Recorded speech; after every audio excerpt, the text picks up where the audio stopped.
Welcome to the deep dive. I'll be your host today to guide you through our materials. And I'm here to help break down the technical side of things. Yeah, and today we are pulling from a really unique stack of source material. Very unique. Right. Specifically, we're looking at the product specifications and the marketing copy for a garment called the Easter Parade Kilt by Liberty Kilts. Which sounds like a bit of a joke, but our mission today is actually to explore what happens when serious heritage tailoring unexpectedly collides with, well, bold, hyper-specific seasonal fashion. Exactly. Okay, let's unpack this, because when you hear the phrase Easter kilt, your brain probably jumps straight to a cheap novelty costume pulled out of a plastic bag. Oh, for sure. Like some flimsy skirt you'd buy at a party store. Right, but that is absolutely not the case here. This kilt is custom made entirely to your exact measurements. Yeah, there's literally no standard small, medium, or large sizing for this. None at all. You have to provide your waist measured right at the navel. And your hips at the widest point.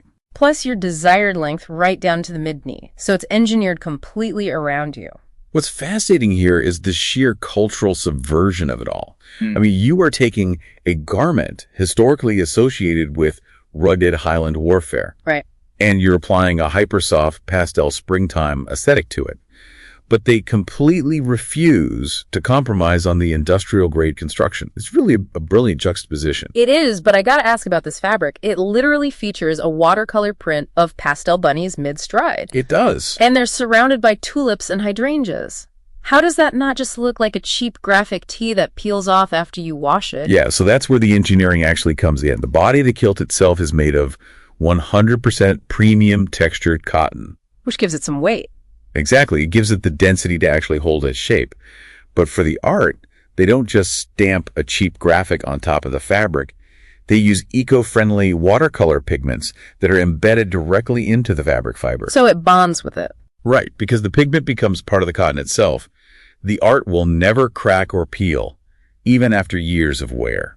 I was actually incredibly surprised by the hardware, too. I mean, here's where it gets really interesting. When you picture a pastel bunny kilt, you naturally expect flimsy costume straps. Yeah, like thin plastic. Exactly. But they are using double-stitched stress points and 100% genuine cowhide leather. No synthetic PU materials anywhere. Right, so you aren't dealing with that fake plastic leather that just flakes off and ruins the garment after one season. Plus, you get customizable rust-proof buckles. And you know, those leather straps aren't just decorative either. They actually give you 1 to 2 inches of waist adjustment. Which, let's be honest, is incredibly practical if you plan on eating your weight in chocolate eggs at an Easter gathering. Oh, it's very forgiving. Yeah. But it also really speaks to the utility of the garment.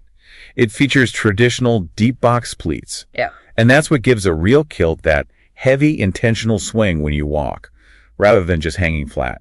Right. If we connect this to the bigger picture, it makes you rethink where you might actually wear a statement piece like this. Yeah, like where does this fit into real life outside of hunting for eggs in the backyard? Exactly. Well, because of that authentic structured construction, it actually elevates your spring wardrobe in some surprisingly versatile ways. The deep box pleats make it totally appropriate for a Renaissance fair. Oh, definitely. You could even wear it to a spring wedding if you paired it with a crisp ivory or a sage linen shirt. Because it's tailored so rigorously, it reads as highly intentional and personal. Rather than reading like a joke. Exactly. But because it's a true heritage piece, it does demand heritage care. You can't just toss this in the dryer on high heat. No, absolutely not. The care instructions mandate cold washes with a max of 30 degrees Celsius, a pH-neutral detergent, and line drying in the shade. And you absolutely never iron directly over those genuine leather straps. Right. It's a bit of effort, but that's the trade-off for a piece meant to last decades. So what does this all mean? Ultimately, it means the Easter Parade Kilt is a true investment piece. Despite the pastel bunnies, it's serious tailoring meant to be worn and lived in season after season. And this raises a really important question for you to ponder as we wrap up today's deep dive. Yeah, let's hear it. If a historically rigid, traditional garment like a kilt can be successfully transformed into a pastel, bunny-covered springtime statement piece without losing a single ounce of its structural authenticity. Which they proved it can. Right.